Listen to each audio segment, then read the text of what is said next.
পরিজনদের সমবেদনা জানাতে বুধবার সকালে মৃত স্কুল ছাত্রী দীপান্বিতা পালের বাড়িতে গেলেন প্রদেশ বিজেপির সহসভাপতি সুবল ভৌমিক। সাথে ছিলেন আগরতলা পৌর নিগমের ডেপুটি মেয়র মনিকা দাস দত্ত।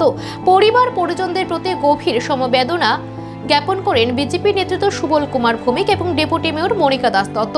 কথা বলেন পরিবারের অন্যান্য সদস্যদের সাথে। পরে সাংবাদিকদের মুখোমুখি হয়ে বিজেপি নেতৃত্ব সুবল ভৌমিক জানান, এই ঘটনা সান্ত্বনার কোনো ভাষা তার কাছে নেই। রাজ্যবাসীকে বাকরুদ্ধ করে দিয়েছে এই ঘটনা। তিনি আরও জানান, বিদ্যালয় কর্তৃপক্ষের আরও কিছুটা যত্নবান হওয়া প্রয়োজন ছিল বলে মনে করেন তিনি।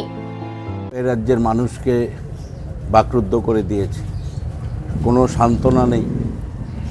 প্রাথমিকভাবে ওর কোনো অসুস্থতা কোনো দিন দেখেনি, তো সেটা তো দেখার বিষয়, কিন্তু মানুষটাকে দিয়ে বাচ্চাটাকে তো আর ফিরিয়ে দেওয়া যাবে না।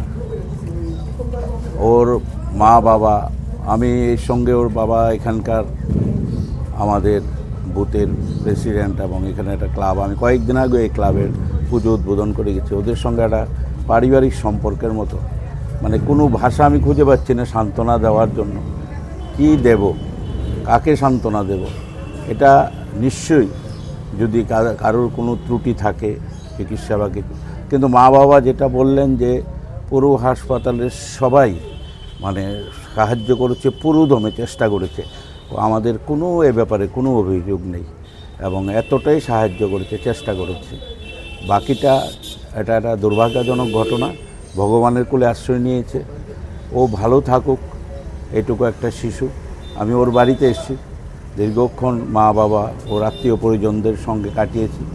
আমার সমবেদনা রইল, ওর আত্মা যাতে সদ্গতি কামনা করে।